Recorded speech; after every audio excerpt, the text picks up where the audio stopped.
about Star Trek, and each week we watch episodes of Star Trek and talk about them. I am Joe Bob. Joining me is Biblio Warden Yo. and also Mr. Willie. Hello. And this is going to be another episode of The Good, the Bad, and the Sheer Fucking Hubris, where we watch an episode from Star Trek Discovery, Star Trek Picard, and Star Trek Strange New Worlds, and pick out which one was good, which one was bad, and which one was sheer fucking hubris. This week, we were on the 4th episode of each of the most recent seasons. Maybe not the most recent, actually, of Discovery, but season 4 of Discovery, season 2 of Picard, season 1 of Strange New Worlds. It was, what a week, guys. What a week. Nope. So, those 3 episodes are going to be, Warden, help me out. Memento Mori, Memento Mori. The Watcher, and All is Good, All is Possible. All is possible. Right. So let's start off with Star Trek Discovery, season 4, episode 4. We always All- start with Discovery. All is possible. We are on the 4th episode, right? Not the 5th? It is the 4th, correct. God damn. Ooh. Willie, Yo. how'd you feel about All is Possible? Well, I went back and watched the deleted scenes, and it actually brought a lot. It actually brought a lot more to it. I can't believe they cut Tilly leading the cadets in a chorus of, "Oh no, a swirling, whirling snowstorm. We can't go over it. We can't go Oh, under sweet it. Jesus, you're kidding Oh me. no, we've got to go through it." Oh, dear God. Oh, Because dear God.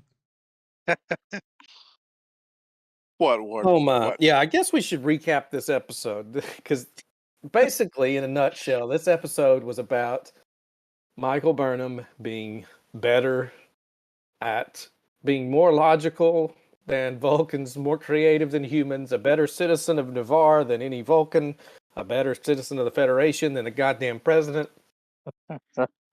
And then the other plot, which I like to call Exhibit Q of why Tilly should not be a Starfleet fucking officer, is a story about how a whole generation of kids are going to be fucked up because of a pandemic and they had to be at home and not see anybody different. Yep. But Yeah, pretty much. But to be fair, we are sticking with the motif that there are no normal people in this universe. Have you know? Like, we can't just have one Orion and one whatever the fuck this guy was. No, it had to be one whose entire village was butchered, and they stole their food replicators, and he had to bury his grandparents, and he just happened to be on the same fucking shuttle as the leader of Les Resistance, his son. Like, why can't it? Why does everything have to be so? And it was just like you said, hyperbolically, but it's true. Like, again, in swipes Michael Burnham, to be what is she going to be? The liaison now? So she's a captain, right? She's also going to be the Hello. liaison, like the senior And this is council going to be member another between episode of Navarre The Good, and the the Bad, Federation. and the Sheer Fucking Hubris. I mean, are you? God damn it! This episode got me. There was a point where I laughed out loud, and it was at the part where she's like, "What you need is a committee, someone who can come and man. look at it and be unbiased and lead you. And leading that committee will be myself." And I was like, "Oh, fucking course it is. Like, who else would it be but I know. Jesus, Michael Burnham?" It was bad. That whole scene was bad. Also, for for a species which apparently values logic, no one should have been able to argue it was a defensible position to be like, well, it's only logical that we join this group and then we can just leave whenever the fuck we want and not have to deal with any of the ramifications. That is But not logical. but they left once before.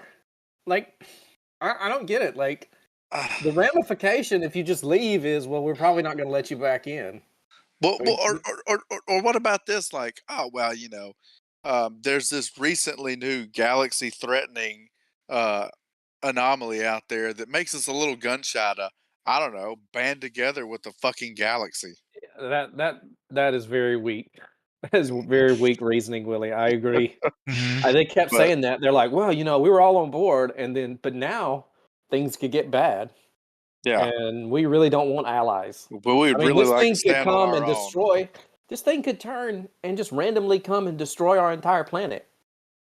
We really want to just make sure we all stay on this planet and die together. Yeah, yeah, it's okay for it to turn and randomly kill your planets, but if it's coming towards ours, we're gonna absolve ourselves of the responsibility of the Federation so that you can let us die in peace. Maybe that was it. Maybe we're being too superficial. Maybe Glenn was what. Maybe it was more of like the needs of the Federation outweigh the needs of Navarre. Maybe that's what it was. What do you think? I think I Burnham don't should think have been like, I don't think it was that. You guys are acting really suspicious. Why don't you think that this might hit your planet? Are you like controlling this or something? Mm-mm. What did you? Is this Yeah. like a floating ball of Vulcan angst? I Oh man, it, it you know. was it was the collective Ponfar. It's just a massive skeet shoot through the entire galaxy My that keeps God. keeps That's just slinging dingaling all the way around. Ugh. the planet-wide ejaculation created a shock wave. Oh man, Mhm. maybe it'll come back that it And it was. just shifts. It just shifts to wherever it senses the most poon. That's right. No, it's gonna come Jesus. back that it was. It's gonna be somehow tied to And there was there Kaminar. there was a hot piece of ass on Quajon that it went after. Mm. Oh, those molly worms. Yeah, it was. Oh my So I God. think I think we can all agree that plot A or B. I don't even know what the main plot of this one was. Whatever It was Burnham's in is the main this plot. this Yes. episode. Let's just say that. Let's just say Burnham is always plot A. This episode was like two black holes swirling around each other. Like It- neither one of these bore any significance to me.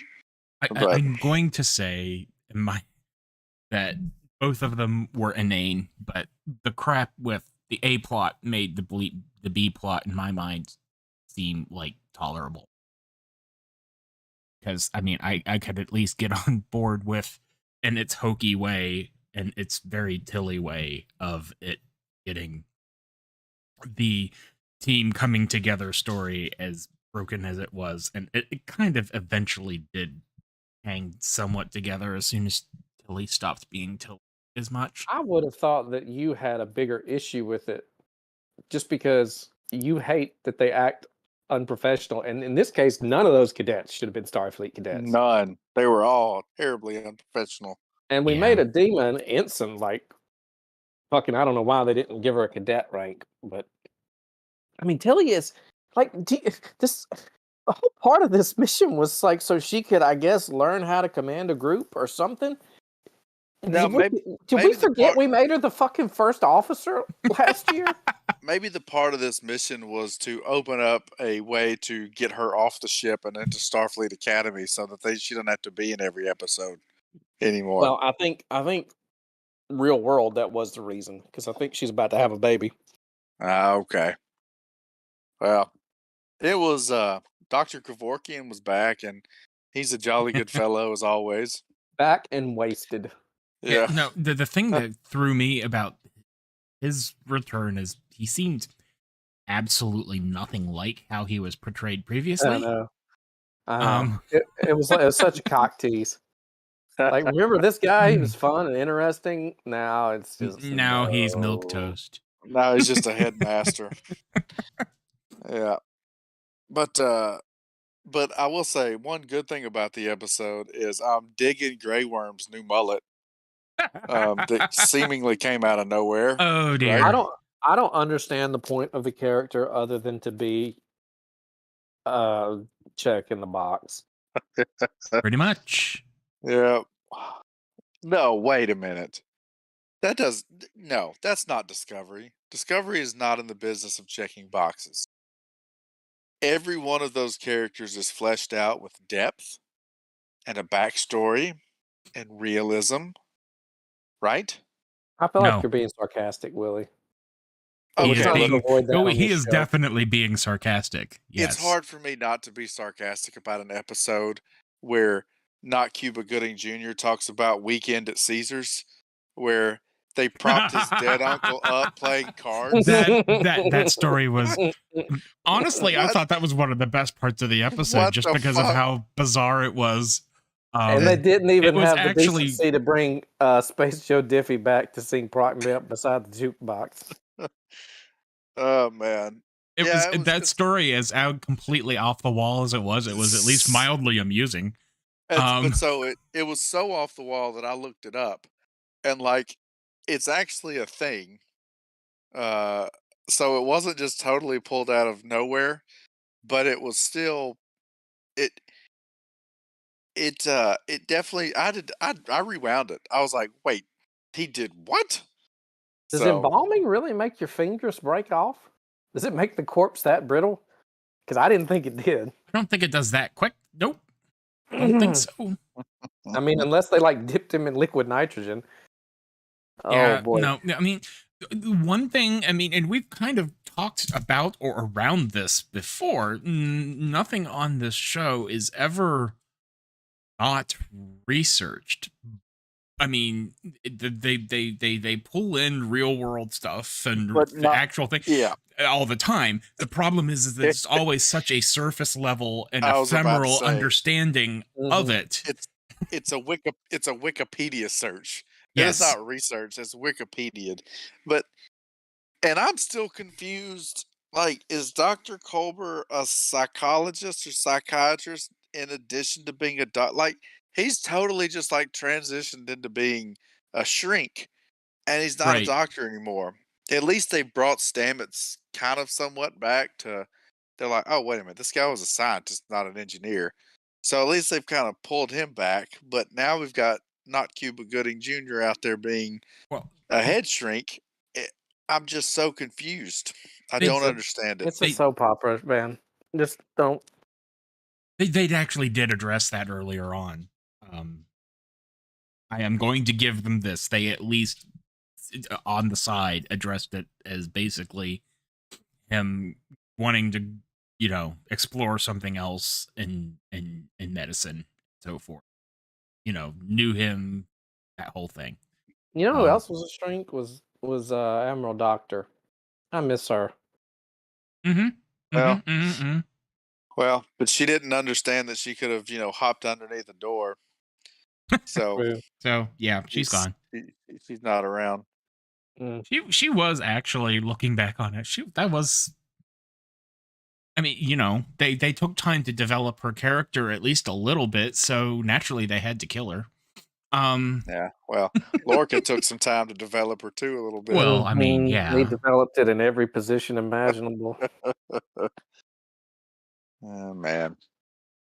Yeah, so just I don't. You I know, don't feel like we speaking of need to. diversity checks in the boxes, I don't know what it's saying about diversity that like the three best characters by far have been the only straight white men on the show.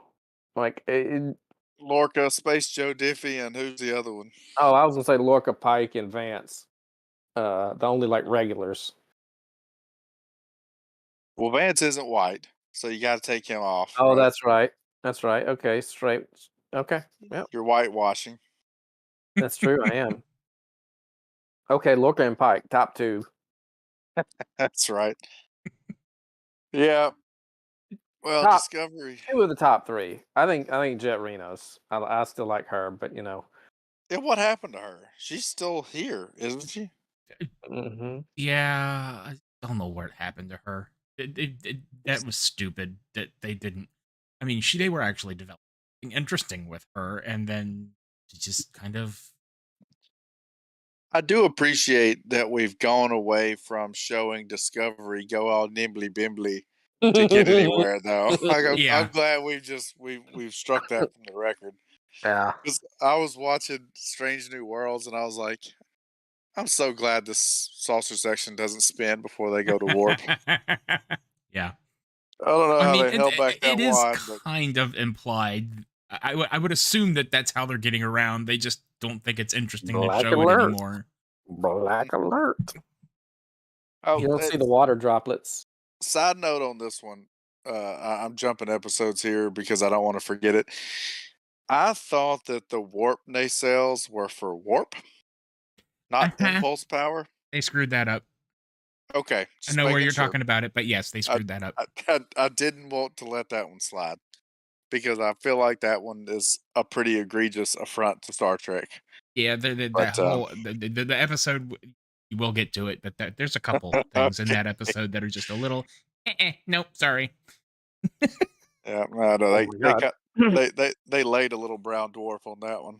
But anyway, Out of their little black hole. damn it, Um. that was too on the nose for me to miss. Come on. hmm. Anyway, Nice. so Anyway, Discovery, so Discovery. I have one more thing to say about Culber. Okay. He keeps dealing with situations where he would be like the most qualified person in the galaxy because he has died and come back to life, and he never references it. But he Like didn't Book is die. dealing. He did. He Didn't did. he? No, he Flat just He out. got. went. He He got. went through the mycelial network. He got straight up murdered by Phoenix. And yeah, he was. What we have here is basically just a reconstitution of being, I but it is not. Yeah, he did flat out die. remember, but there was still some residual DNA on Stamets, and the Yeah, network. there was. You're giggling about it, but this is what fucking Thank, happened. This is yeah, canon. It thank There God. was is. Thank God. residual Thank DNA God on it wasn't Dry Stamets. Cleaning Tuesday, right? So, Well, I don't think they said it was on his clothes. but that's fair. That's fair. Thank God it was on Handy Monday then. Anyway, I didn't like the episode. I'll be No. completely honest, guys. I was a little disappointed in All Is Possible. Why was it called All Is Possible? The Possible. Oh, Oh, and I mean, well, Yeah. there was reference to things being, yeah, in the inane discussion of the in okay. the ape. There was, yeah. Oh, one I thing I mean, do like. can we Okay, get? here's my good. Here's my good. I forgot the good. No. All right, go for it. I like that Saru is at least hopefully working towards getting laid. Oh my gosh, yeah. I'm not certain that I even want to have. I don't even know. I don't think about that. Well, if he can, I mean, it. She's I over mean, there saying it is only logical that if he can run like a horse, he is hung like one as well. Oh man. Yeah, okay. that was those were some awkward exchanges. I didn't quite Mhm. understand them. Thank you for the tea, and then she says, "And thank you for the D." Yeah. So On Nivar, it is customary for one to offer tea and the other to respond with an offer of D. oh man, what was that shit called? The culling. What were they trying to stave off? Not Ponfar. That was Um, essentially Ponfar. I don't remember Oh, it. I don't remember it. the yeah, I know what you're talking about. No, when the vowels called Yeah, the yeah, I don't remember I it. think it is. I thought it was the. Is it not the calling?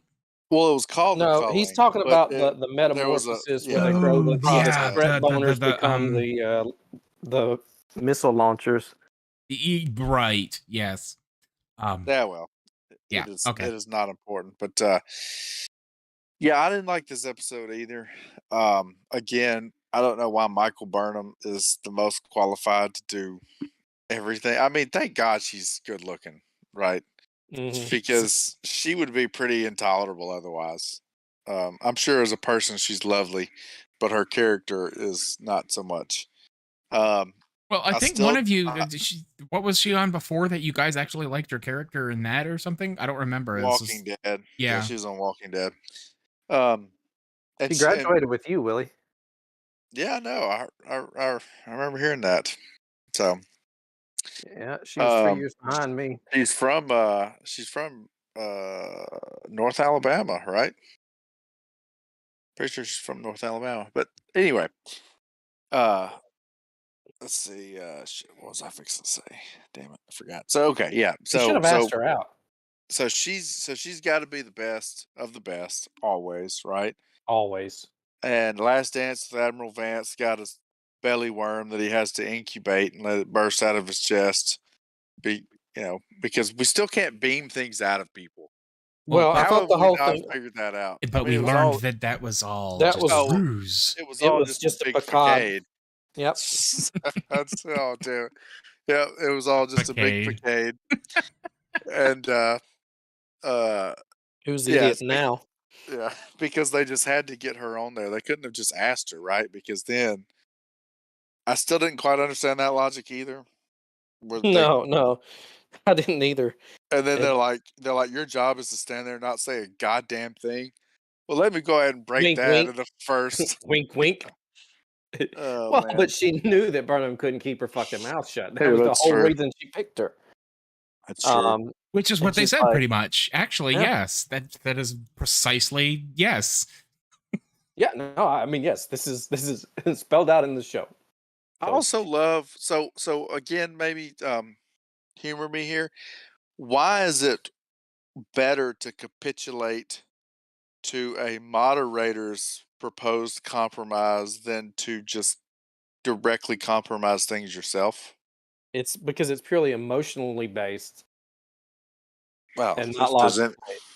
Yeah, Because it's when you're does disagreeing with someone, you don't want to budge to what you can't give up ground to them, and they can't give up ground to you because it would piss off their supporters, is what they said.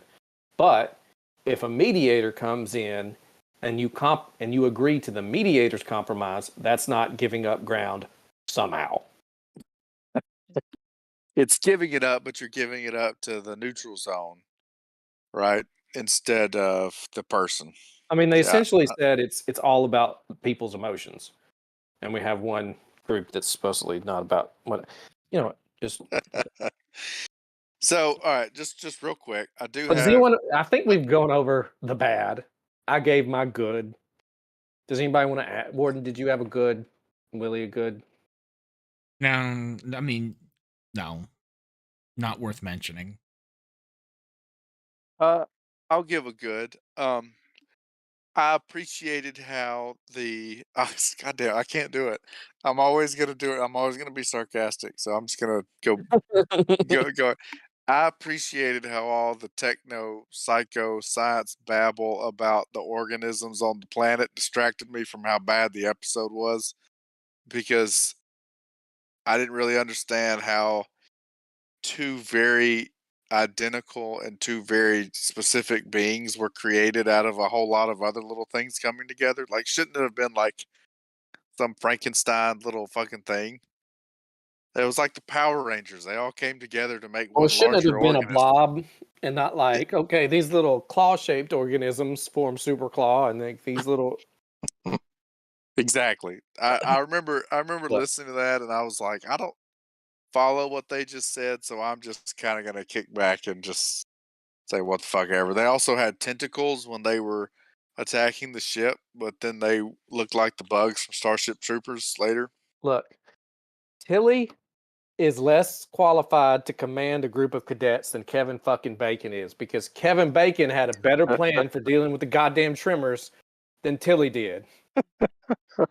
Jeez. Because that's basically what the the climax of that was. They had to run and they couldn't set off. They're going to feel the This time it was electronic vibrations, but Turn the goddamn ship on and then run. or use the there's a million things you could have done differently, but That didn't involve Cowboy Tilly can running you fly, around. you fucker? Can you fly? Some bitch knocked herself out cold. Oh, you know what, Tilly?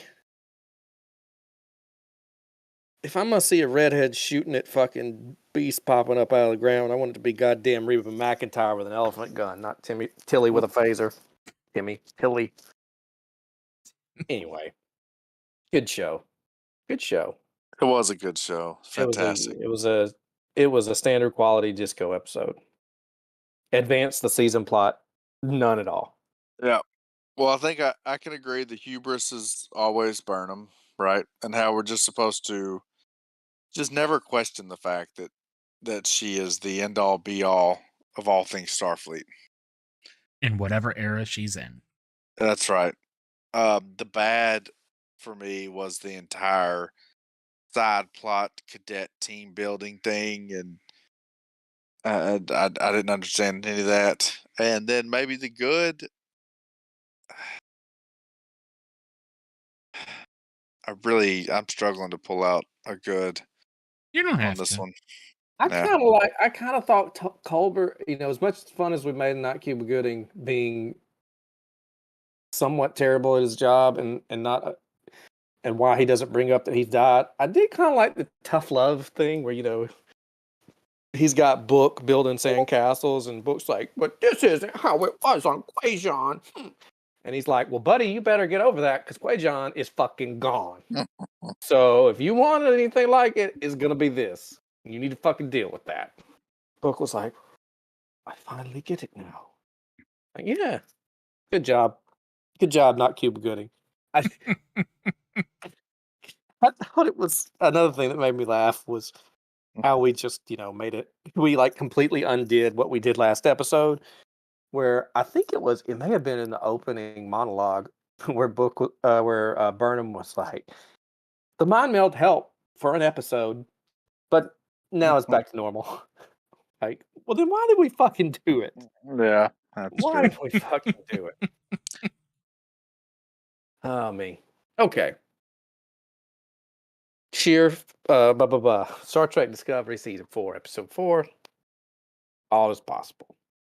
Let's move on, gentlemen. Indeed. Gladly. The Talk next. Go ahead, you do it. All right. So, Star Trek Picard. I thought we would. Next, yeah. 2, Episode 4. The Watcher. None of y'all got The Watcher, right? I don't know that we know who the Watcher is yet. This episode, this was basically Grand Theft Auto Picard. Yeah, kind of, sorta. And just Picard, man, they throw the fan service member berries at you hard. Yeah, there was a whole lot of that in this. Yes, there was. They're like, hey, we're gonna do cause and effect, but not as good. We're gonna do, a whole host of things. And see that's the thing that pisses me off. Like the renegade on the bus, like that was so. I liked that. Right, but hold on. Where I'm going with this is that was so much so that like it was like that was okay. That was funny, right? It was totally different. They tried to set that up and then totally went a different direction. But it's like you said, the whole deal with Girardi picking out all the number 15s or 19s or whatever it was, like that was so badly lifted from cause and effect, but done in a way that tried to make you not notice that it was lifted from cause and effect. That was my hubris. You've already hit it. Yeah. Because it was lifting a plot device and being shameless about it. My problem with that was, and correct me if I'm wrong, as soon as she came out of the link with the Borg Queen, didn't she say something about 15? Because when the coordinates, right? I thought she said 15, like right when she came out. Because I don't know. when they I don't said remember 15, I that. was like, well, yeah, she already said that. I Anyway, watched that episode so long ago. I don't remember maybe I'm wrong. that. Warden, do you remember? I'm sorry, what? I got sidetracked. God damn you. I'm Why don't you show aware. a little bit of professionalism? What are you, Starfleet in the 31st century? Get it together, man. Dude, I am also producing. I'm just going to tell you. So, Way to not stereotype it, prima Yeah, donna. seriously, God. Anything else? Anything else you want to throw in here to browbeat us a little bit? Do we need to run a Perrier out to your trailer? I'm a little Oh, man. parched. No, Oh, I thought he was going with the actually yeah. baseballs, Perry Air. Baseballs. Oh, man. Anyway. So, Yeah, oh, Picard was bad. So I did see. Apparently, I got a spoiler from the trailer because that was the going to 10 forward that I thought about Okay. was that scene. So because I distinctly remember seeing Picard beam in and then look up and be like, "Ah, fuck me," and clearly that was from the trailer. Yeah. But I would just like, okay, so the thing that drove me crazy is the whole, yeah, God, music are 7. what? what? That was gibberish. I know I'm because I'm having problems forming words because of how stupid. The way they're doing the exes thing and the couple that bickers thing is just so goddamn stereotypical. And it's I don't just know what you're talking so about. annoying. I didn't even realize they were a couple until y'all pointed it out. But the way That's how that the whole that's bit how with them in the tone deaf I am. they're both in the car I know. and That you was know bad. that was just like, oh my God. I mean, yeah, that was bad. I mean, one woman can't drive. I don't know why we thought two would be Oh any dear better, God. but I Okay. mean, yeah, they got after it though, didn't it? You know, one reading the map. It was, I mean, it was kind of fun, but again, like, uh, y- uh, Well, this whole I feel like episode to Rafi and me, Seven are backwards because Rafi should be trying to walk the straight and narrow. She's the one that got kicked out of Starfleet, and she should be like all procedures. And Seven's the one that's not in Starfleet and is off doing like, she was off being a fucking space ranger, and still hasn't come back to Starfleet. Right? She's not in Starfleet, right? She's still a vigilante officially. Yes, that is, yeah. But yeah, she does that's Yeah. fair. everything. But she wants to do everything by the book, and Rafi is the one that's like, balls out, baby. Fuck it. I told Rios not to take a gun, but now I'm gonna shoot this car window, even though I could have unlocked it because Because I it am a made me woman feel good. scorned. Yeah, god damn. Well, I mean, at least this episode, what I will say for the good, and I can't not do it, was at least the political undertones weren't too heavy-handed. Oh man, you took my sarcasm. I just want to applaud Discovery because in 2021, I really feel like it's a very brave, a bold decision to possibly say that maybe law enforcement isn't always 100%, noble, and that it might be possible that sometimes they mistreat people based on the color of their skin or their nationality. I, you know, And I yeah, you're commend right. Picard for carrying on the socially conscious um, ethos of Star Trek and this willingness to push boundaries, and really be at the vanguard of social movements, not just Yeah, coming in at the tail end and pandering and but I will say this though, um, at least I enjoyed watching like Detective Dickwad like harass like at least that part was again it was so hyperbolic that I was just like, okay, this guy's clearly in here just to make a mockery of US immigration system. I was at least more tolerant of that than I was Guinan's soliloquy about they got this one tiny ball in the whole galaxy, and they're killing it. They're killing it.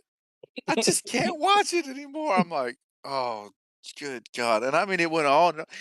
There's a powerful few who could fix all these problems, but they won't because they gotta have more. And I was like, this is just real bad, real bad. So that to me was much worse than making or poking fun at ICE or at law enforcement or anything like that. So Thoughts? Do you hasn't agree or do you disagree? I mean, I actually liked Guyan's character until that moment. I I was Oh, okay with it, I guess. I mean, I don't. I like it better when they're calling us out more metaphorically than we're going to go back to your time audience and we're going to look at you and be like, you piece of shit, you are fucking everything up. Fuck all of y'all. If you're watching this show, then fuck you too. And if you're not watching this show, then double Klingon dick fuck you. I, and Guinan's been there since like at that point she's been there for like 200 years, right? Mm-hmm. So like she's seen a lot of progress. Like she's I mean, I would argue that people are probably better off than they were in, I don't know, 18, maybe 1800s. 1860. A lot of shit's happened. I'm not saying it was all positive, but I think directionally speaking, it may be 2 steps forward, 1 step back, but and I don't, I mean, I guess the answer is budget, but I don't know why they didn't de-age Whoopi for that since we've seen her in the past and that's what she looks like. Right? I'm not misremembering this. Like we've seen Guinan in the past on Earth, right? Yeah. Wasn't she like banging Mark Twain? Pretty much, yep. Okay, I just wanted to make sure I was correct Yeah, about that. Yeah, but you're not gonna get Whoopi Goldberg to play young Whoopi Goldberg. So I mean, that's true. But I mean, she Mm. wasn't exactly young Whoopi Goldberg. She don't look that different than she did in TNG, honestly. Not to me, anyway. Hey, but on the Maybe, bright side, you nailed it. He did crash land at Chateau Picard. yes. okay, explain that to me though, because I thought that too. Then I was like, "There's no way," because they were able to, they were having trouble with the transporters, so they could barely get them beamed into San Francisco. Surely they didn't do it halfway across the goddamn planet, Yeah, but with they comms did. down. But also, so So they can't in use comms 60 without the years, satellite. I'm sorry, not Um, 60 years. In 80 years, they still have not gone back to Chateau Picard. I Like thought that too. I I was like, could have "How is it bought that still if in your this was like, family?" yeah, I could have bought that if that was like 52 that they went back, right? But not in 80 years. They haven't gone back and been like, "Hey, the Nazis are gone. Maybe we should, fire this place back up." The memory is too painful. Oh, There is jeez. no way. There is no way that a chateau in France that was occupied by the Nazis, then left vacant for 80 years, is going to have bottles of 1915 wine still laying around. No, because they looted the shit out of all that. Yeah. Well, I don't know. If there's one thing we know about the Nazis, it's that they really tried to, they followed the whole look, leave it in the same shape you found it. Did your mother ever teach you to clean up after yourself, Hans? I'll Yeah, drink I your mean, wine. The Cha Chateau Frenchman may be back. Chateau Picard was bad. Um, The And only then, the and, only and then they thing did cloak. We even said that too. We were Mhm. like, hey, in '84, they felt like they should cloak. They still didn't engage it until they were sitting on the ground with, you know, 4 miles of scorched earth behind them. But, Frederick, one mildly Frederick, how amusing are our supplies looking? Will you tell us which panzer divisions need reinforcements? Was this Abacus here? Oh man. I Go on, Warden. What were you saying? did find it mildly amusing that they did at least try to explain why the allegedly French captain has an English accent. I Yeah, found that I, because I did too.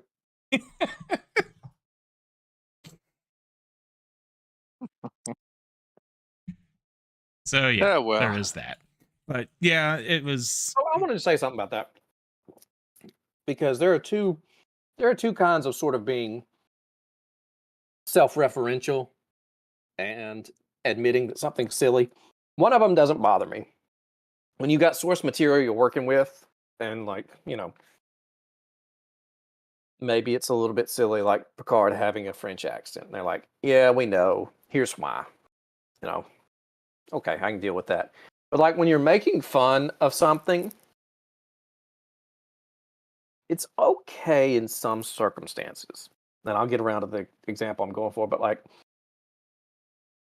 when you're making fun of yourself for something you thought was cool, I'm like, stick to your guns. Like when Rios is like, and I'm from the 24th century, and I'm with a captain who is in a robot body or maybe a cyborg. I don't know. I don't understand it, and nobody can explain it to me. Like, you Rios, you writers. Like, yes, that was stupid, and we all bitched about it. But you thought it was fucking awesome. Like, and you did. yeah, Mhm. yeah, they know that. Like, I hate it when people do that instead of just being like, yeah, we didn't think about it.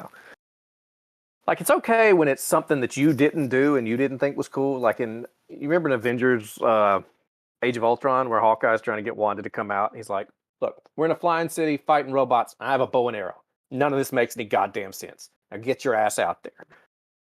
It's like it's pretty funny because they're acknowledging like there's some silliness to the source material. Mhm.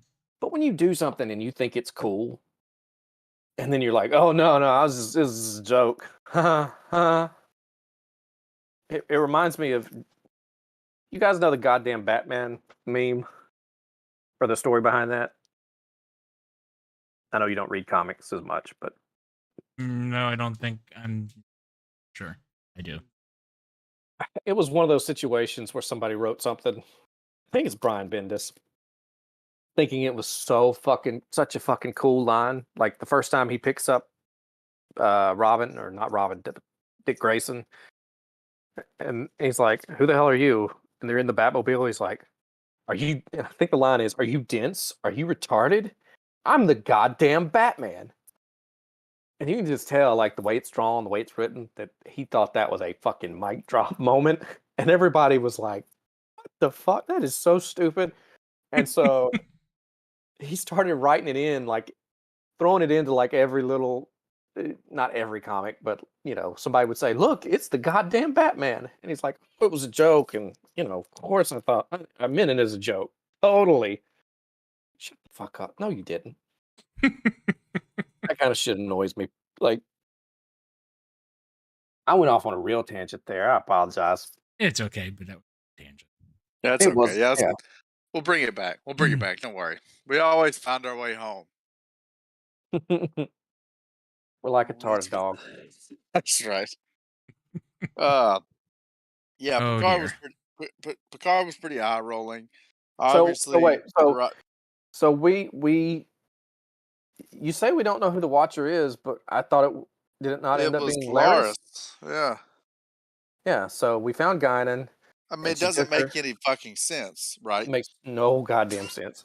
No sense. Well, and that's why I'm saying I kind of withhold judgment because all we It see also, at this point is somebody that looks like Eris. And she doesn't even look like with no pointy ears, she's not a yeah. Romulan either. Oh, she didn't have pointy ears? Nope.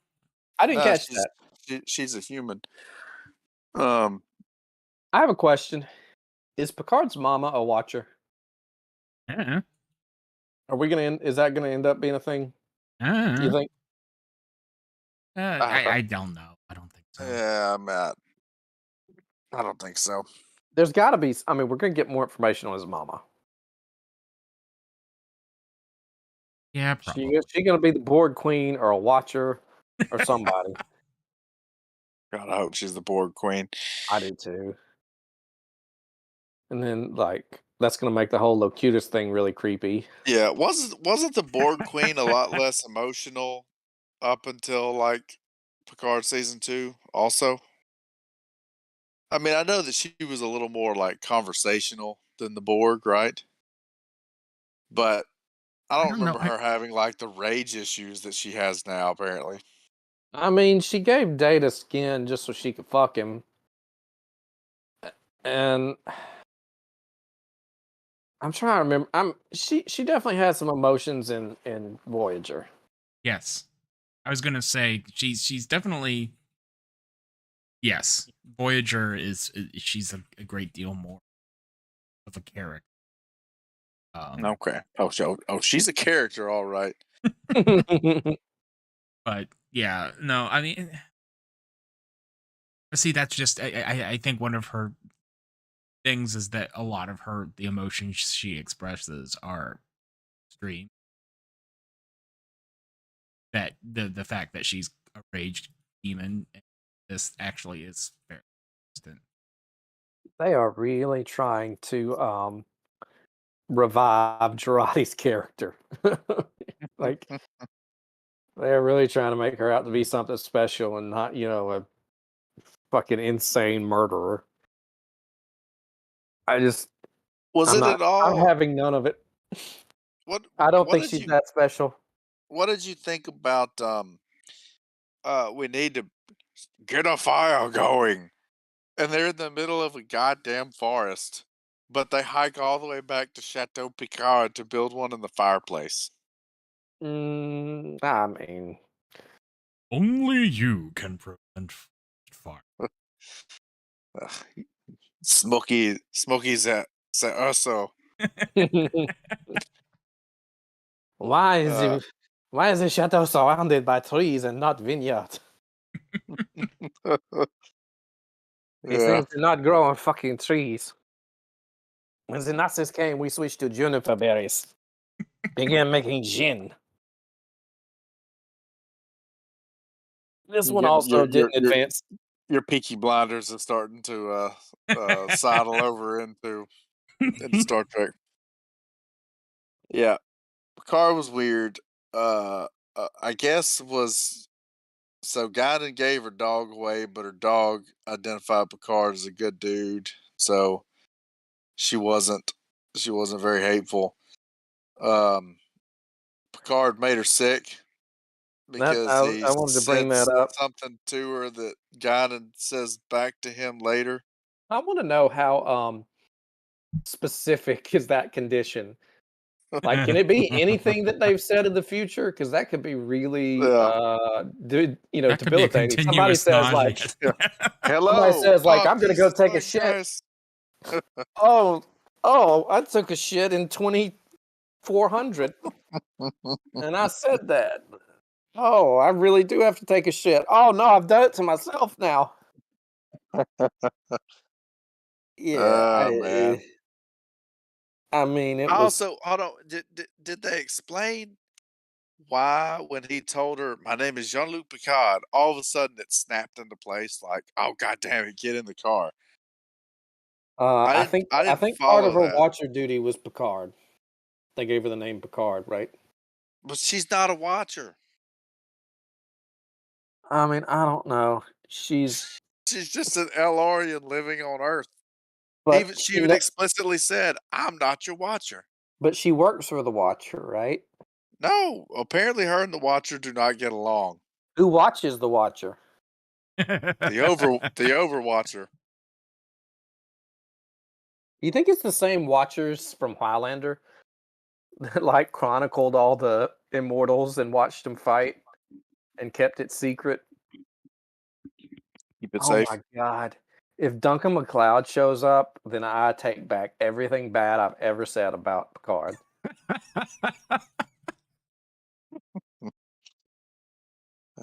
Boy. There can be only one. Okay. You were really off on a tangent again. Yeah, are we Yeah, done you with want to Picard? talk about fucked up accents? Duncan MacLeod living in France and speaking with a sort of Canadian accent. I don't know. Boy. So, okay. So I do have some questions about Picard. Okay. Because is Don't expect Q answers. so Q is obviously back in 2024 also, but because he's getting sickly, his over dramatic finger snap doesn't work anymore. Like, was he just trying to torture this poor woman? I I mean, guess. I a couldn't tell woman what in he was trying to 2024 has been told that she can't do anything her whole life. Like, what was he doing that was any different? do. That's Yeah, that's probably why when he snaps his fingers, she didn't think anything about it. she laughed. There's Yeah. again, Here's Picard is another old white dude. Picard's just references. She's reading a Dixon Hill mystery. And to hammer it home, just to show you that, yeah, we definitely remembered that. Agnes calls Picard. She's like, well, aren't you fucking Sherlock Dixon Hill? You didn't remember that? Yeah, I I don't remember. remember that. No, yeah, I don't she. remember that. You know, well, you remember Dixon Hill was the private eye he played in the holodeck, Mm-hmm. Willie. Yep. I don't know if you remember that. Anyway, I don't. Y'all are much stronger on canon than I am.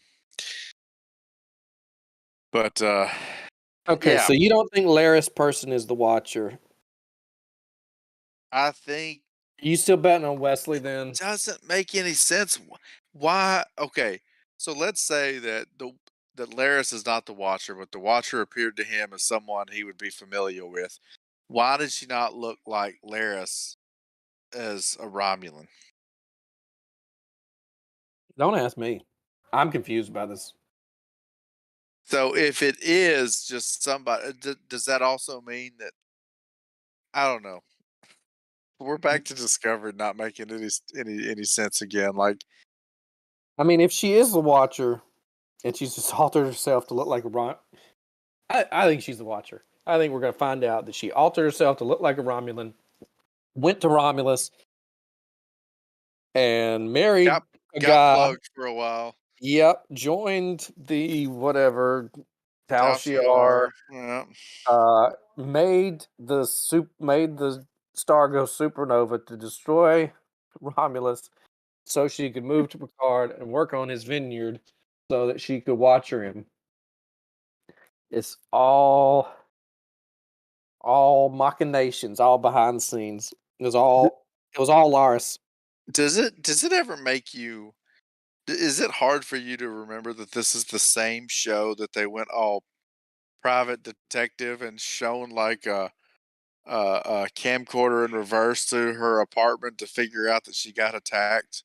You do realize this is the same show that did that, I mean, like 12 episodes ago. they don't remember it's the same show. Why should I? Ugh. You know who the So Watcher anyway, is? I bet the Watcher's Michael Burnham. Michelle Yeoh. No, it's not gonna be Michelle. It's gonna be Michael Burnham.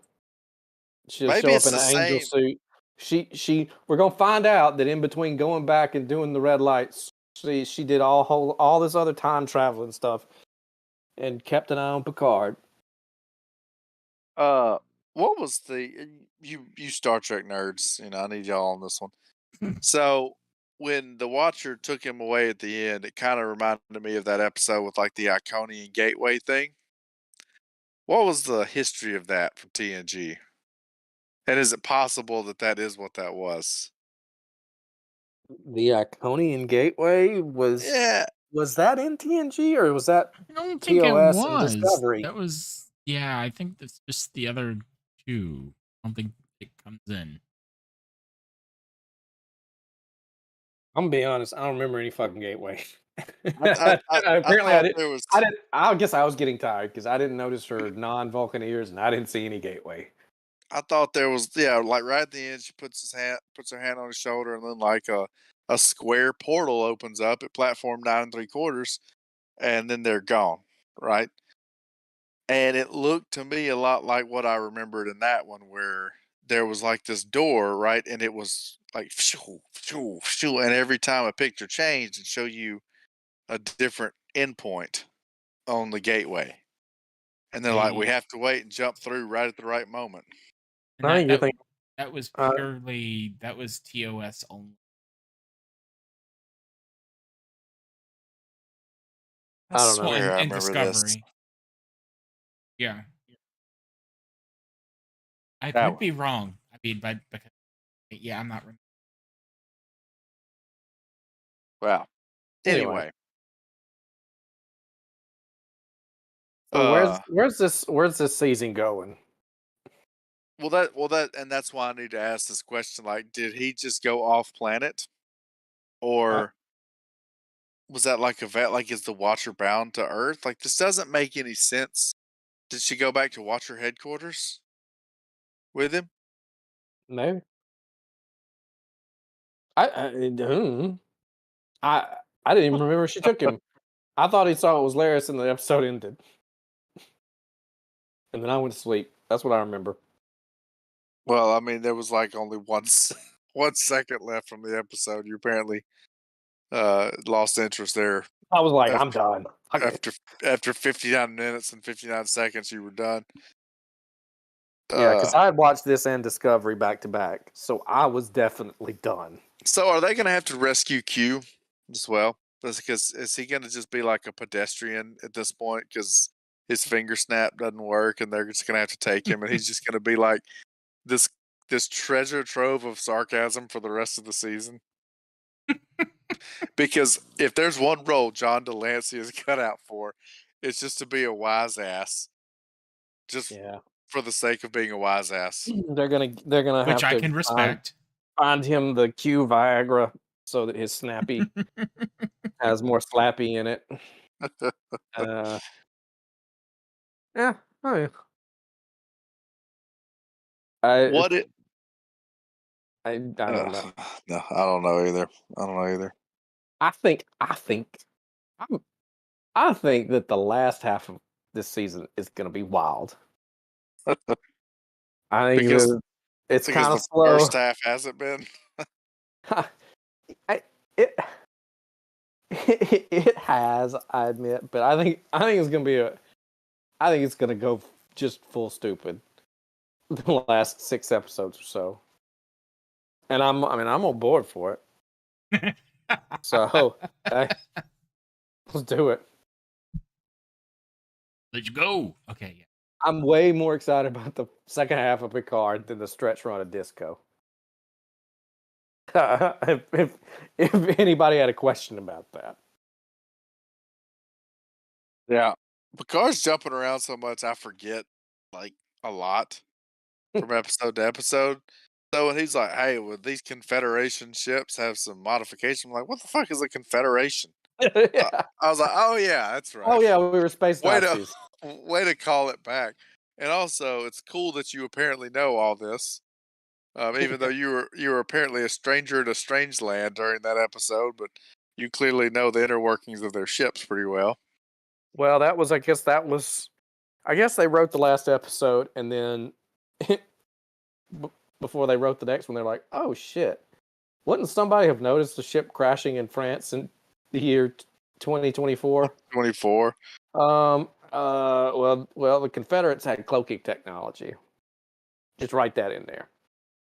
Okay. Yeah, done. Call it a day. 2:00. So. All right, Grand Theft Auto Picard. Well, what have we covered? Good, the bad, the hubris. Yeah, I feel like we have. I feel like we have. I mean, and you asked, we thought going, yeah, just I think it's going to batshit crazy. I think it, like you said, We are going off the rails on a crazy train. Yeah, I'm not even certain that it would be possible to predict where this will. May I make one prediction that I don't think it's going to go this way, but I would just love it even more if it does, because you guys know how I love time travel. This is not Yes. a new thing we've done. Mhm. Can we please Back to the Future Part 2 this season? And they fuck it up and they go back to the future and it's even worse. And they're like, oh, son of a bitch, Biff's my uncle. He's my dad. And so then they have to come back again and try and fix it. Can we please do that? Because I Well, would love it. they said don't butterfly it. So, I mean, they're definitely Yep, thinking about it. exactly. They've got that in the back of their mind. So, Watch out for butterflies. I mean, it's not like they've exactly been flown under the radar Nope. so far. if my calculations are correct, when this slingshot goes around the sun, you're going to see some serious shit. Oh, man. That Oh, would my have been amazing. I would have been. They would have had me the rest of the season. I'd be like, okay, fine, I'll deal with it. Whatever, Yep. throw whatever you want. That's you did it. Well, When did- obviously, here's what I don't get. I'm still not exactly following what the main plot line of this season is supposed to be. Like the future, are we trying to stop the big smegma of Borg vagina from showing up? Like, is that ultimately what we're trying to do? Because if you remember, that was how it that's where this started. started out. Like, is that what we're trying to do? Is stop I don't whatever think that we event know. was? That's not what kind they're of what trying to do right now, because that happened and we haven't talked about that at all. Because Everybody that died, happened. That but Q snapped happened. his finger or Right? something. That happened, yeah. Yeah, that happened. That event And then happened. Q snapped his finger and put him back in the past, or no, and put him in a No, different put him in a future different reality. where it was space Nazi reality. And he's like, So now "Oh, we've but gone something back. happened in the future," and nobody said, "Wait, Right, what the fuck happened with the Borg Queen?" right, exactly. Like You what? got to go back in the past and fix this. Why are we going back in the past and fix our own fucking future instead of this alternate reality? What is this shit, Q? Exactly. That's what I'm I'm with saying. Picard. I Q, I don't am know. so tired of your Your goddamn bullshit. games. Yeah, that's what I'm saying. Like I don't even understand. We're 4 episodes in. I don't even know what we're trying to do with this season. Or is this just a riveting You romp think through, Agnes? through lunacy? You, That's you kind of think what I said. Agnes would Yeah. raise her? You think Agnes would raise her hand and be like, excuse me, so why are we putting everything back so we can go back to the future where we all just died? Because remember, I'm an That's right. insane murderer. I'm okay with the space Nazi thing. I have a cat in that future. Oh man. No, not a cat. A Pokemon cat assistant voiced by Patton Oswalt or somebody. It's been a while That's since I right. saw that episode. But it's No, something like that. that was in the I was in the opposite. Oh well, yeah, okay, you're saying, yeah, she was fine with that future. Yeah, Patton Oswalt cat. Yeah, I mean, I can see that the rest of them don't want to live in space Nazi future. Agnes should be fine with it. Like, she's no worse off, and like, it's just murder. Well, apparently they sent 7 of 9 to conversion therapy though in Nazi future, right? Because she was straight. But y'all are telling me she was in a couple with Rafi, which I totally missed. I'm clearly dense when it comes to sexuality undertones. She's But she's omnisexual. I mean, honestly, the thing that wasn't even that they came out okay. and It's just possible. said it. Let's just say I missed that, like Joe Bob missing the gateway. Okay. Can we just give me some grace? Okay. So All right, can we stop talking about Star Trek Picard? Yeah, let's go on the Memento Mori. Yeah. All right. So, Strange New Worlds, season 1, episode 4, The Hunt for Red Shirt October. This is a run silent, run deep submarine episode, like to the T. yeah, Somebody watch. and it was fun. I mean, it was okay. It I'm was. not complaining about this. Yeah. No, Star Trek has already done this, but that's okay. Yeah, I mean, this was a little bit more in depth. It wasn't the Mutara Nebula. They literally very dropped much. depth charges at one point. By the way, did you guys Yes, notice they that? did. Yes, they I was did. aware. They had Yes. sonar pinging. I Mhm. mean, Well, I was even referring It I didn't was make waiting any. on. even before I that. was waiting on the Gorn to wish to defect. Yeah. It didn't make any sense why still running silent and dropping a torpedo gave away their position though. I guess the explosion gave it The away. explosion gave the general position away. I mean, I wouldn't guess that it would be exact, but yeah, no, I mean, I was referring to. I mean, now I can never remember the name of the goddamn episode when I want to bring it up. The episode with the Romulans in the original series. The first time you were able to see them, that whole episode is, submarine, I don't remember that. and it Well, was isn't it called something? The enemy, some sort of enemy. yeah, Maybe. that's what I'm. Anywho, Well, but here, yeah, look, we had to. Right, We but you're right. That was another run silent run. It was a submarine episode, and that's what this one was too. Yep, yep. We had to bring back the spacewalks.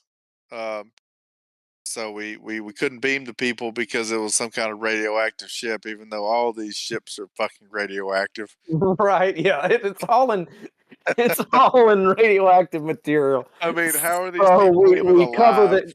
so we cover the entire ship in something that will reflect all the radiation back in, so it just becomes a fucking pressure cooker for the people inside.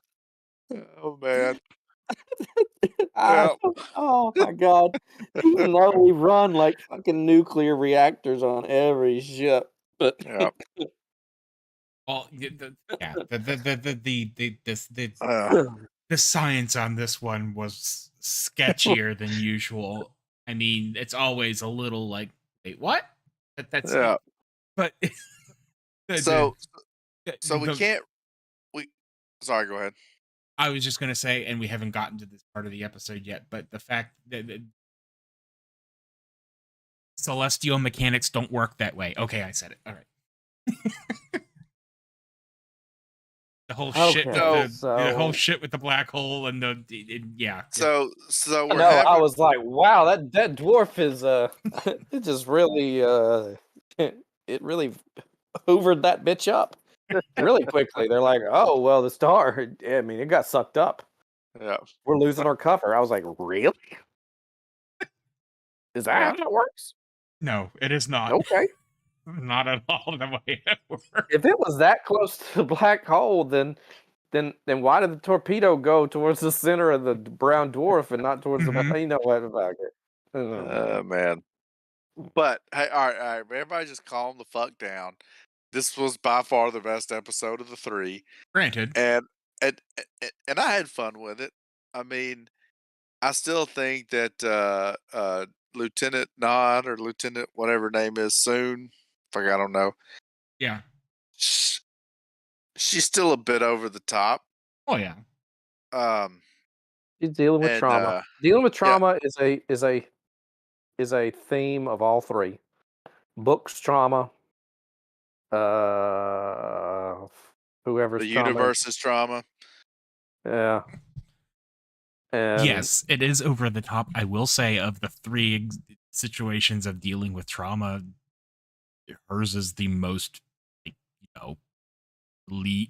realistic and relatable.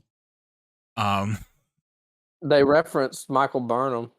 They did. They did. They so did. Yes. And Spock was like, "Get the fuck out of my head. This mind meld is over." Yeah, this is mine. But so, all right, so she knew it was the Gorn somehow. Spot was like, no. You've got enough PTSD. If I show you Discovery, it will fuck you up beyond repair. There is no mind meld that can fix the trauma that comes with watching that goddamn series. So I do have a question for you. I need y'all to help me out here. So We're in space, Hmm. right? That is Okay. the supposition of the episode. Yes. Final Frontier. Yes. Okay. Can somebody explain it? Maybe I don't understand deflector shields, but why was it that they couldn't raise them? Like I'll buy into the plot element that we can't beam people through shields because that would have broken the show. But why can you not just modulate the shields however the fuck you need? Haven't we seen before where like they'll get close to other ships and like extend their shields to help them? Am I conflating this with other space Okay, that operas? is that is in. They I'm do it gonna in get TNG dorky. for sure. They do it in TNG because they have bubble shields. In this era, it's more like Armor. a polarized plating that just extends a little bit outside of the ship. Now, why they can't do that with the walkway there, I'm not entirely sure, or why there's not a button to like emergency jettison the walkway. I don't know. Yeah. You know, the best answer I can give you is it had to be that way for the For episode to the happen. episode. Okay. And you know what? I'm okay with that. Sometimes things don't make sense. They have to happen that way because the Right. plot needs them to. Yes. Extending the shields with the walkway down would severely damage the plot. Okay. All right. So we couldn't do it, and the Gorn pop up, and you're right. We can't emergency jettison it. We can't Steven Seagal it from executive decision, and so so we get attacked, and Have again, you like these have you ships are. seen his more have you seen Steven Seagal's more recent stuff? Like he No, I just have gets not. fatter and fatter and fatter and still acts like but so Well, he's got that. we He's should got that. watch some of those. He's And got that Russian delusion going on now at this point. So he's like there like what I guess the one where he was a sniper, but like he never takes his sunglasses off. He's just like, yeah, I'm a badass. And apparently he is absolutely fucking insane in real life. I'm Like sure. I was listening to like this like other celebrities talk about him and like when he did the when he did Saturday Night Live, this was years and years ago, but he was still a fucking cockbag. And like they couldn't get him to do anything because he wouldn't make fun of himself. He was always like, "No, I need to show these people that I'm a badass in this scene." And they're like, "Dude, we're like making fun of people." And like, you remember Hans and Franz? Like, I'm Hans, I'm Franz, and we want to pump you up. Right. Yeah. And they were like, I don't know if you remember, but they like worshipped Arnold Schwarzenegger. So like they Mhm. were always talking about Arnold will We are pump not you up. worthy. We're not worthy. Yes, exactly. And so apparently they wrote a scene to do it with Steven Seagal, and like they rehearsed it all week, and like he pulled it like almost like the day before they filmed it, and he was like going around like, I fucking wish Arnold was here. I beat the shit out of him just to show you guys. and another guy was saying that they were filming a movie, and he had just given like I don't know, like $500,000 to whatever the hell the Dalai Lama runs. I didn't know you could donate money to their thing, but you can donate to their thing. And so the Dalai Lama like basically conveyed upon him some honorary title that he's like a reincarnated god or something. And they said he came back to the to the set the next day. Is like, you may not know this, but the Dalai Lama has made me a god. Things I didn't understand yesterday have suddenly been opened to me. I am filled with a higher sense of understanding. Now we can film this scene because I understand truly every aspect of the experience. And they were like, what? Like, you just gave money to him, dude. You're not a literal god. But they're like, he full on believes this shit. Anyway. I don't know why you You had to will mention do Steven anything Seagal. to not talk about these episodes. I am look. Nobody hates Star Trek like Star Trek fans. Oh man, that's amazing. Uh, where Oh, were we? You son of a bitch. the walkway, the catwalk. And, Yeah. they did their little dance out on the catwalk and almost got blown up. Jeez. And the Gorn ship. Oh yeah, because I was talking about how squishy these ships are. I feel like these ships are just like they can't take any damage unless they have those shields up. And even with the shields up, they're like 80%, 60%, 40%. I felt like in previous shows they would wail on each other Mhm. and nothing would happen. Well, like I didn't think the Gorn were like super technologically advanced. I thought what was scary about them was they were, dinosaurs, Yeah, Yeah. and they were scary in hand-to-hand combat. But yeah, like they weren't necessarily the most technologically involved advanced species. I mean, Kirk made gunpowder, and the Gorn dude made a pointy stick or a pointy rock, whatever the hell it was, Mhm. when they fought in arena. So like, whatever. yeah. And but they're hunters, and we're prey. Like, oh no, don't tell Saru. Yeah. It was fine. I, I, they're so goddamn advanced, though. They're so fucking advanced and scary that they have to use Morse code and light show to communicate. Like, you would think you might follow up on a transmission that was like, "He's the imposter, kill him." There's no hesitation. It was just like, Not me, you boom, idiot. Him. just boom. Then, nevertheless, Yep. like, so we're super hunters, but they managed to commandeer your vessel, and you ended up on a shuttle. We should destroy you anyway for being so weak that you lost your ship. Didn't even get their whole ship, just got their little ass shuttle. Mm. No, no, no, no, no, no, no, no. No, that wasn't what happened. The shuttle was so small it couldn't be detected, and so the shuttle was pretending that it was the ship and sent the message like it was the big ship saying humans beamed on board and have commandeered part of the ship. So they just blew up the ship. They talked about how the shuttle was so small they couldn't figure it out. So Yeah. who was the shuttle supposed to be when they were sending the message? The Gorn ship that they were hovered up right beside. The smaller one. Yeah.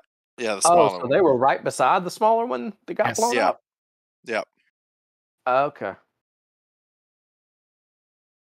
So they were saying kill us, not kill them. Yes.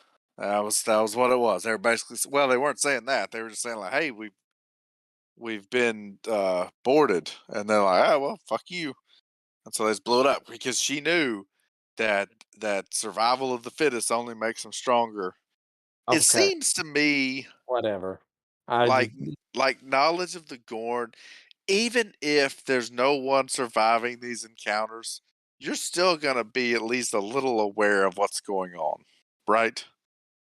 I I mean, mean, I mean, it's implied that people are aware they exist, but Well, but you know nothing of their tactics, like you, check like the it. check the security hollows from the chancellor's office. I just don't understand why. I don't know. A- Anyway, so the Gorn pop out, and we still didn't get to see them. We still don't really know anything about them other than they sound like Predator. And and so she it triggers her, and she's like, "Ah, it's the Gorn. The Gorn are everywhere." And so they won't the sky bridge won't release, so they can't raise the shield, so they blow them up. And then, even though the Gorn ship is at full power and without a warp nacelle, we can only get impulse power, whatever the fuck. They obviously they screwed that up. We already talked about that earlier in the show. I guess they were like, well, we got two nacelles and one of them's not working, so we can go half impulse. But so they boogie it to the brown dwarf. Is that a yeah, planet? Is that a But gas giant? it's in between a star and a planet. They Okay, don't really cover it quite. We've already imagined they they don't say understand it's space. basically a gas giant. all right, that's what I thought. has like a large exterior gas like storm cloud, Mm, and then a very high mass center, right. right? And he's like, "Oh no, this is a terrible idea. We shouldn't do that." And Pike says, "Hit it." And so they all go. And again, I had fun with this episode. It was I love fun. it. Pike's like, don't worry, she'll hold together. Hear me, Hear me, baby, baby, hold hold together. together. Yeah. Yeah. Yeah, Pike definitely has a Han Solo thing, doesn't he? He definitely has. So we can't do surgery because I guess the Gorn were tactically blowing up all our supplies. Um, and We have enough plasma to treat 6 people on a ship of 400. that's right. And God forbid transfusions, right? Well, Well, I although mean, that they is what they eventually did. figured They that did at out. the end. Yeah, yeah, yeah. But uh and so doesn't get the laughing gas fast enough, and so she orders them to give it to somebody else. Even though we still don't know that anything was. Does plasma automatically match with people, or is that like a blood type thing? I don't know enough. Honestly, do not know. So anyway, so she's gonna bleed a lot, but it's okay because Chapel is aces when it comes to sewing. But again, Chapel is over the top in a way that's more palatable than Tilly, Mhm. right? So uh Heinrich Himmler and Uhura are stuck in the cargo bay, right? And the door is shut. Right. The And cargo we bay didn't was took a direct hit. and we didn't think about just jettisoning all that shit that would have gotten all the debris out anyway, and then closing the doors back. We didn't think about doing that earlier in the episode, right? Right. Well, because we need that debris later. Exactly. Exactly. Which I was still a little confused on the whole redshift mechanic, and we're going to blow up a coolant thing, and that's apparently going to look like a ship blowing up. I didn't follow all that again. We'll call it the Pike maneuver. Shut up. Yeah. All right. Let's talk about professionalism again. They need to get Ortegas the hell off of the bridge. She has been through the Sylvia Tilly command training program. Yeah, she has. Yeah. Mhm. Yep. That Yep. was, Somebody needs to grab her and just shake the shit out of her. yeah, she's terrible. She is bad. Um, but so we dropped the torpedo. I actually thought how they decided to drop a torpedo on somebody. I actually thought that was okay. Right? I thought that was pretty clever, Yeah, right? I was fine with enough. Line it up. I don't Now, know how they now got. there's a fundamental misunderstanding of how orbital mechanics probably works in that scenario. Like it's not like I mean, if I guess they're going off the premise that if everything is moving at the exact same speed, at the exact same Yeah, uh, it's frame of reference. velocity, then that photon torpedo was going to fly at the exact same trajectory they currently were. Well, I yeah, don't. yeah. You can Yeah, I don't. you can assume that it's if everything's moving the same speed, then you can assume that it's basically everything is stationary. I mean, was this the same episode? Was this the same show where they like entered into a helical orbit right up next to something, or was that Discovery? I don't know.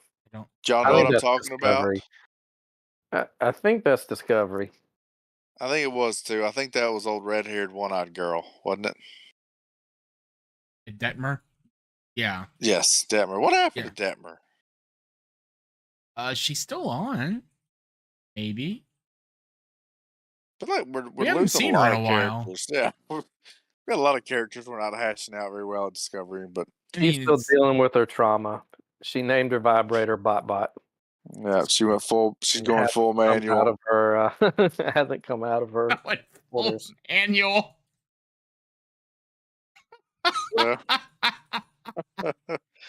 Okay. So for some reason, it's like a survivor challenge. You have to do two keypads at the same time, fix the That was coolant so thing. dumb. Yeah. And this is not Star Wars where the letters are gibberish. This is we use the alphabet in the Federation, but did you notice that all of the fucking all the buttons were emojis? I did not. or like something like so. It made no goddamn sense how you would program it. It's like type in run. Well, what do I do with that? Oh, it's sun, moonbeam, hot pepper, and exclamation point. Go for it. But And you got to be doing it with two hands. But by God, Double manual. we're not gonna not Chekhov's coolant system this episode, though. We opened the episode talking about the damn coolant systems, right? That become the focal point of the solution at the end. Oh. I thought you were talking about checking the box. Check it off. You're No. saying Chekhov's coolant system. Yeah. I got you. And also in the 23rd century? Is that when Strange New Worlds is? Yeah. Yeah. I mean, can we not come up with carabiner hooks that are reliable in a situation like that? They worked. And furthermore, why are you gonna flail around like a limp dick? Like, secure yourself so you're not flailing. Like, I don't understand any of these things. Anyway, so but they're all good. That was the length of rope they had. That was their tether, Willie. It's Oh, the tether. No. You know what happens if you lose your tether. Oh my gosh. It is going to be your responsibility to go back and watch season 1 of Discovery. That wasn't season 1, was it? Oh, yes, it was. The tether? I thought that was 2. Nope. Oh, man. No, remember, because they were on the prison ship, right? Where the guy got out and didn't have his tether and got snapped forward somehow at warp 12. Oh, yeah. Well, I thought I remembered the tractor being the tether later on, but it was in that season as well. Yes, and then there were also metaphorical tethers. It was just a tether fest. Tether fest. It rhymes. Yeah, well. but This was a good episode, remember? And all you fuckers are doing is bitching about it. Well, but I will say the quality of the bitching is it's almost like, we're bitching in a way that we actually care. It's a fond bitching. It's like, oh, come on, guys, you knew that, Right, it's like we're nitpicking this one, right? It's not like we've given all hope up or anything. So, but yeah, some good stuff. I continue to like. Well, first of all, just in general, the characterization is just considerably more interesting and better. In that they have some. I kind of like Hemmer. I mean, I liked him when he was introduced in the last episode, but he's a mildly interesting character. I'll be damned if An engineer's most important tools are his hands. I use them all the time. Why do you think I'm blind? I believe that was his mind and his hands, but yes. Well, yeah, you got to picture stuff first. I mean, if you're blind, you got to be able to picture it. You got to have a theater of the mind, right? Oh man. But yeah, I continue to not be horrendously annoyed by Uhura. Even though she is still the Wonderkin thing that they've managed to not make her obnoxious yet. Look, take the people that you like that give you the most problems on Strange New Worlds, which I assume for you are going to be Uhura, Ortegas, or Chapel. Any of those 3 would be my favorite character on Disco. Mm-hmm. Yeah. Yeah, like I said, I feel like I'm bitching about nitpicky stuff, just because generally speaking, it holds together a lot better. And I actually lean toward just like liking Uhura. I mean, she's not horrible. And I guess Chapel, as much as she is not the Chapel from original series at all, but not that was much of a character in the first place. Chapel. Yeah, but at the same time, I don't know, her unhinged shtick is kind of growing on me, I guess. And then, yeah, I mean, Ortega needs to take it down a bit and get dressed down a little bit, because that was like that was border. Well, no, that was not borderline. There was insubordination there. Mhm, mhm. But But at least we're okay with having some higher stakes, like the guy who, you know, shoved his buddy through the bulkhead doors closing, and died, right? Like, I mean, there were some moments in there where the stakes were pretty high, but it wasn't like a little kid screamed and blew up all the dilithium in the whole universe high, right? yeah, yes, it was like, Like at the end of the episode, 7 people died. I think was what it was, right? It wasn't like when millions of voices cried out and then were suddenly silenced. Like it wasn't anything like huge like that. Like, but it was enough that it was tragic, but it Well, wasn't and so much that you. What's the famous word? It's like, one death is a tragedy, 100 deaths is a statistic or a something. million. It's a Yes. Yep. it's a Stalin quote. Okay. Which, mhm. wow, we're quoting Stalin, and it's not related to Star Trek Picard. Go figure. But so, like that's what I feel like probably the part or some of the failures of Discovery is it's everything was just so huge that you couldn't like I mean, did we ever do the math on how many ships exploded with the burn and how many lives must have been I think we did do the math on it. And it was just a stupid number, right? Trillions. I mean, Yeah, I mean it was just unbelievable.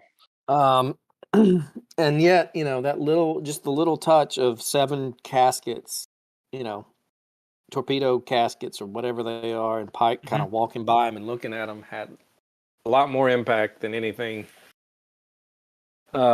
of the universe-spanning stakes that Discovery has thrown at us. Yeah. Right. Well, and the thing is, I mean, if you're gonna have universe spanning mistakes, make it personal in some way. Like, Was that a Freudian slip? Did you mean to say universe-spanning mistakes? no, I Because didn't that's what actually you mean. said. That Okay, is what you said. okay. Universe is one of the big mistakes of the way they do the, universe spanning emergencies is There you that go. they don't make the stakes at all personal.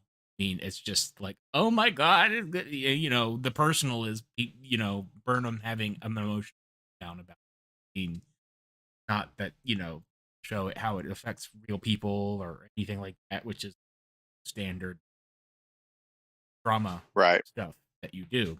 Um, so yeah, I I don't know. also feel like an episode having a beginning, middle, and end is underrated these days. Like, it doesn't have Yeah. to be entirely Nobody wants that. self-contained. I still like a good season-long arc, but Jesus Christ, I'm sick of shows where it's an obvious filler episode and it doesn't advance the plot at all. Not that, for example, Discovery's season-long plot is interesting and I really care about what the DMF is or Oh yeah, what is the fucking DMF or DMA? I kept hearing them talking about that, and I was like, I don't even remember what this stood for. dumb Um, motherfucker, isn't uh, it? dark matter Oh, dark matter anomaly. anomaly. Yeah. They thought it was a primordial wormhole, but no, because there weren't tachyons or something. But now it's also moving, so it's sentient. And it changes direction at will, Yep. seeking hot pieces of ass throughout the galaxy. I'm telling you, it's their pent up Ponfar angst. That's what's got the Navarians so on edge. It's definitely going to end up in the end being that stupid. Um, But not that fun. Well, let me put it like this: it wasn't creative enough to warrant a 6th season, so Because this would have probably been coming out about the time 5, or they decided 5 was the last one, right? Or was that more recent? I guess that was more No, recent. that was announced towards the end of 5 because they had to go back and do reshoots to Okay. while 5 was coming out. Yeah. But they had wrapped filming and had to go back and do some reshoots is what I think happened. Okay. I got you. Well, but like But I I said, mean, I had it, fun with I had fun with Strange New Worlds. Thought it was fun. Derivative as it may have been, and paper thin plot lines at some points. I still thought it was fun. I enjoyed it. Hmm. Um, you know, the uh uh the whole like Remembrance Day thing and all that, like it was obviously a little telegraphed what all was gonna happen. But, you know, mhm. that's okay. Telegraphing things are okay if you can deliver on them in not a stupid way. I Right? was like, Nan's gonna put on by the end of the episode. Nan's gonna be wearing that pin from the Puget Sound. Yes. And she That, was. that was yeah. I mean, yes, it was telegraphed, but you know, look, it's easy for us to say it's come in and say it was a submarine run silent run deep episode. But you can still do it in a creative way, and there's other stuff on it. Like I don't have a problem with it. It was good. Yeah, no, I mean, It was a better run silent run deep adaptation than Discovery was a Tremors adaptation. I know that adaptation. Can't fucking talk, but I should write for Discovery. Me words no worky.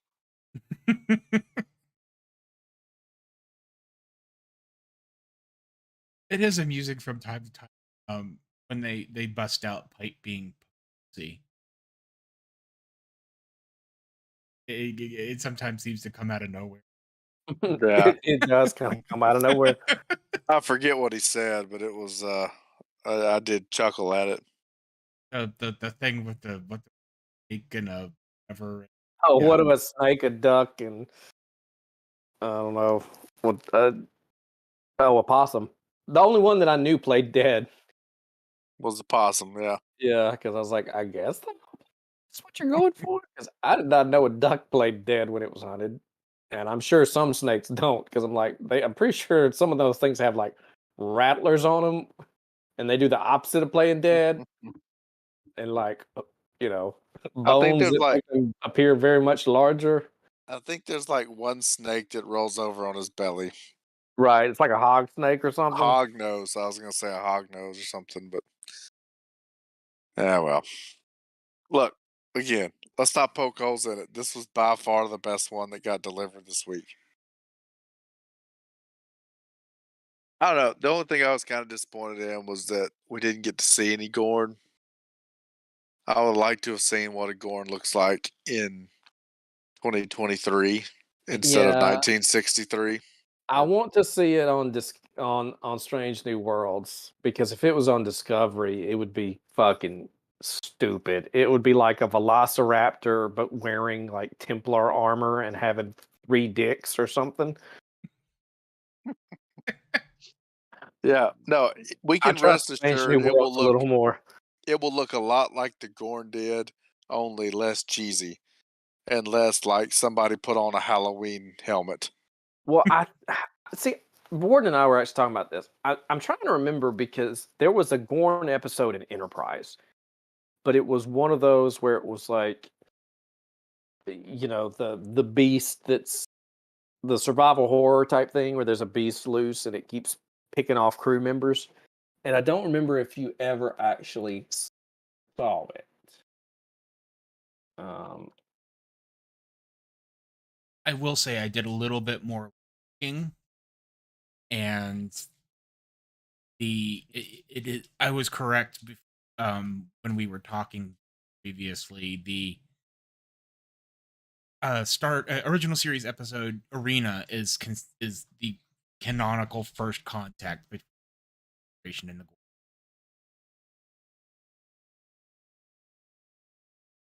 So, I mean, as far as them coming face to face and interaction that did not end in both one or the other dying, it counts as first. Oh yeah, you definitely do see the Gorn in Enterprise, and it looks super stupid. But I mean, not as bad as it's CG, but it's so it's not rubber suit Gorn, but it's not particularly great. Well, I mean, I have to look it up now. it's Star Trek Enterprise era CG, so yeah, it's good. There you go. I'll give you the link. Anyway, yeah, I kind of wanted to see what their take on it would be, but it wouldn't shock me if we see one before the season's over. You know, Given how even though much it's already woven into so far, yeah. Well, you're going to have some kind of come to Jesus meeting between Khan and the Gorn, right? Because, like you said, you played it up too much. it's not Khan, it's Lady Khan. Oh my gosh, whatever. The Khan-S. And it's Khaleesi. abbreviated Lady Khan, LA''AN. Ah, there you The go. on, which is French for the on.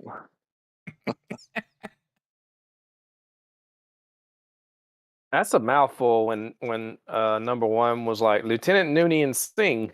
Like just call her Lieutenant Lon. Or Lieutenant Singh. Or just hey you. Or just Lieutenant. All right, so I Yeah, always where thought. things are. Go okay, go ahead. I was just gonna say, I thought that a mind meld was for a Vulcan to like look into your head, but so I did think that that was actually kind of an interesting way to do it, like because they always just kind of do it and they're like, okay, it's this, but that was actually more of I think what it would look like to be probing into somebody's mind, right? It was kind of like he was there as an observer, but her subconscious was still throwing up like the uh same hurdles to him that it was internally to her. I actually thought that was kind of a cool way to do it. Other than before, where it's just like they put their hands on their face, they look real intense for like 8 seconds, and they're like, "Your whole family was eaten by the Gorn, but you got out because of strobe dude, lights." what the fuck are you talking about? Just last episode, Discovery had a mind meld where they went back and saw the people and the stuff. People. Or, I don't remember what it was. It was something in Book's brain. Weren't they looking for birds? Oh Yeah, they were looking yeah, for yeah, birds. yeah. And then he's like, no, I need one more thing. And he's like, he smiled. Yeah, All he my grief saw is gone until Captain's Log, the next episode, where it's like, well, that was last episode, folks. So much for that. Yeah. Mm-hmm. Yeah, well, Just once, I'm I I'm wish still somebody would standing by say, my comment. just once, I wish somebody would say to Spock, like, hey, you're a Vulcan, do the mind meld thing. He'd be like, God damn it, I'm half Vulcan, and so no, I can't. I'm okay at it, but I suck compared to regular Vulcans. But that never And you happened. can also see my brain. Yep. You know Michael Burnham? Space Jesus? Tilly referenced the fact that they were roommates. Then they snored. Good old season 1. I thought She you were did going to snore. kill me. I like the fact that she referenced being terrified of the first mutineer because that's like kind of the only time they've ever acknowledged it. And we've been like, wouldn't you be afraid of like good old war starting Burnham? War starting. Yeah. Yeah. That is what you call character development. She's grown. Which Sure. one? What's Which that? one is prone? Burnham, man. She's no longer a mutineer. She's a captain. She finally got her captain's chair. You catch more flies with honey than you do, knocking out your captain and taking over the ship. Like, I thought you were gonna say she's Tilly, learned. and I'm like, Tilly is the same goddamn character. They, Tilly has not grown.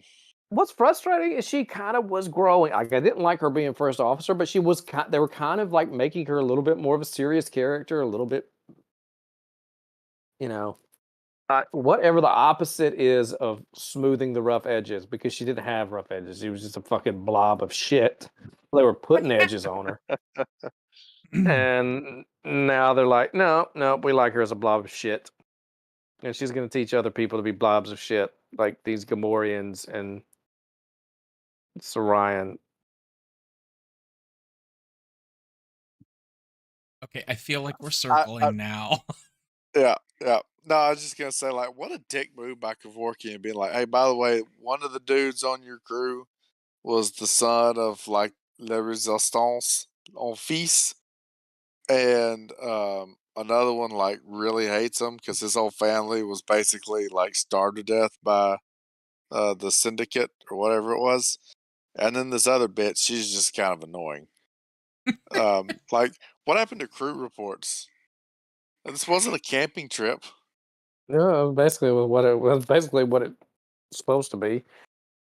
I don't want to talk about Star Trek anymore. Okay. Okay. Gordon, what's your pick for the good, the bad, and the hubris? I'll just let you pick all three. Overall? Yeah. Yeah, I mean, yeah, Strange New Worlds. Um,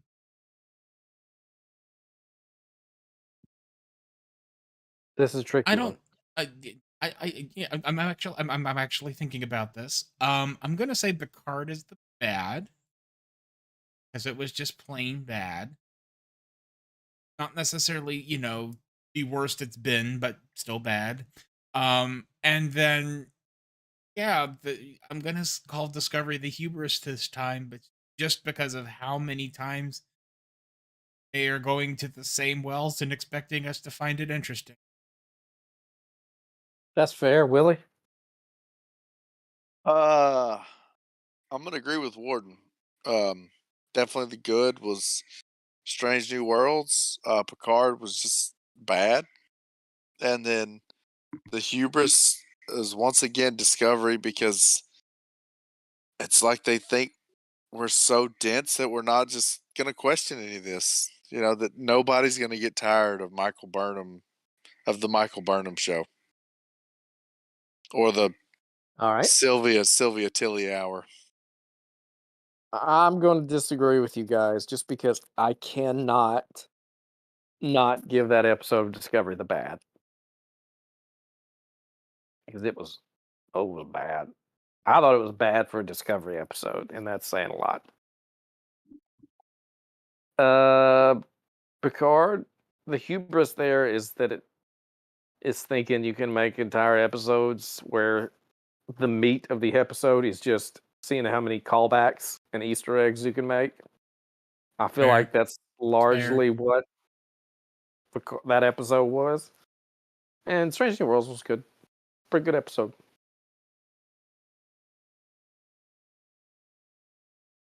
I want to get a All right. Nurse Chapel feature episode. I dig that character. Mm. She Yeah, is growing on me. I'm coming around to it. Yeah. All right. We'll So be back next week, right, Warden? next week, What we got coming up? next time we have episode 5 of Discovery, the examples. Just a thoroughly Spock Amok is the strange new so Oh, I hope interesting. we get a Chapel episode that's also a Ponfar episode. Yeah. Hippocratic Oath says to do no harm, so I'm gonna make him feel good. Alrighty. The Picard episode is "Fly Me to the Moon," and Oh, jeez. how much you want to bet that song can be played until we hate it? We went back to the isn't that the second time we've heard Edith Yeah, at Yes. what's her least. name? Hmm? Uh, Je n'ai rien. non, je ne regrette rien. Yeah. Or is the name of it Rien de Rien? Whatever the hell it is. You people are the Anyway. French speakers. Um,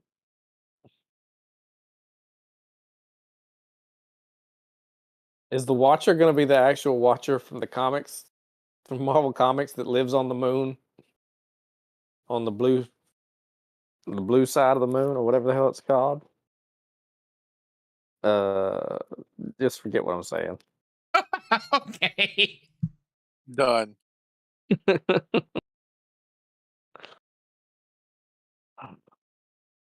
Okay. Well, Warden. Hold on. Which episode are you guys most excited about watching next week? Bearing in mind, this has nothing to do with quality. Well, let me throw this out there. We do have at least, I think at least twice, we're going to have to double dick down on Discovery because it has at least 2 more episodes in the season than the other 2. Are there any two-parters in the season? I don't know, Let me look. but we could, at some point we have to commit to watching 2 of them, so that might make you more excited if we decide we're going to do that this week. Well, I am personally most excited about Picard because I feel like I'm just getting ready to watch Arthur Fonzarelli jump the shark. Hey. Because I don't, That's amazing. again, I'm not even sure where we started or where we're supposed to end. It's like I'm just swirling in a vortex right now of, You are the brown dwarf just swirling around your black hole. yeah, I it's like, mean, yeah, I feel like this episode was just that clanking part of the roller coaster taking you up to the top. Click, click, click, click, click, click, click. Yeah. oh man, that's And I good. think maybe next episode's 5, right? And It's, Indeed. there's it's 10 at and there's some 10 point episodes they in the will need season. to, yeah, at some point they will need to create the central conflict or at least fine tune the details. I don't know that they will, but at some point they should. Given that The we're going to be central watching the 5th episode, which marks roughly the halfway point in the 10-episode season, you would think that we might want to find out what the I mean, conflict is. I imagine think reading a book and you're halfway through and somebody asks you like, "Hey, are you enjoying your book? Like, what's going on?" And you put it down, you look at him, you're like, "I have no idea." That's what Picard is like right now. I have read So, that book. I think that the central conflict is the show's tenuous grasp on its sanity. That is, it's fighting to not just go insane. is it gonna be so stupid if Yeah. like when they meet the Watcher, like they don't just have to save the future, they're gonna have to save the present? Like the Watcher's like, "No, this species is fucked. They're not gonna do anything." And then Picard has to have one of his diplomacy episodes where he argues the case of the people of the Bass Backwards people of Earth. He And like so the first thing he has to do is save Earth of the past so that then he can save Earth of the future. he You like think has that? to he has to run against Donald Trump in a primary. Oh, jeez. Do you think it? Yeah, it is definitely 2024. Like that may have been a little too on the nose. Well, they But picked an election year, which really frightens me. well, that's what I meant. Like, come on. But Anyway, Hmm. I mean, yeah, they're gonna have. I mean, that is the plot, right? They have to save the present. They have to fix whatever is going wrong, right? I mean, is that not what you mean by saving the present?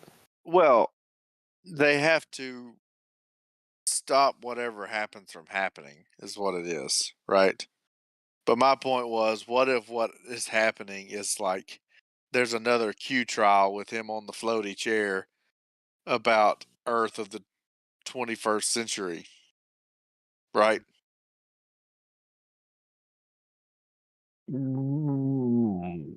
Right, I guess. Except that makes no goddamn sense because that was the first time they had met the Q was when they put him on trial in the Mm-hmm. 24th century, and then Q did another trial thingy like 4 or 5 times. And I don't know, um, man. I'm probably off in left field here because Star Trek Picard has not told me whether I'm playing baseball or football or basketball yet. So I've brought them all to the table. if that's a reference, I missed it. It's not a reference. I'm Oh, you saying just mean you're I don't confused. know what You're I don't know literally what the game is. I don't know what the game we're playing is with Picard. So I'm just bringing everything. well, I guarantee it's not chess. It's Probably not. nothing so complicated. It's more like tiddlywinks. Yeah. Oh man. You sold a war surplus submarine to someone without even getting so much as a name and address? Man, you sound a bit cross. I hope I haven't done anything wrong. Oh boy. Oh God, God. I mean, you want to talk about? They should have. That's what they should. They should have gone back to 1966, and that's when humanity went off the rails. They like had to save like Adam West from getting blown up with the bomb or something. They But had to make it a day that you just could get rid of a bomb. in this reality, Jean-Luc, the heavy lead pipes weren't there to shield himself behind. No Caped Crusader, humanity lost faith, and my snap doesn't work anymore.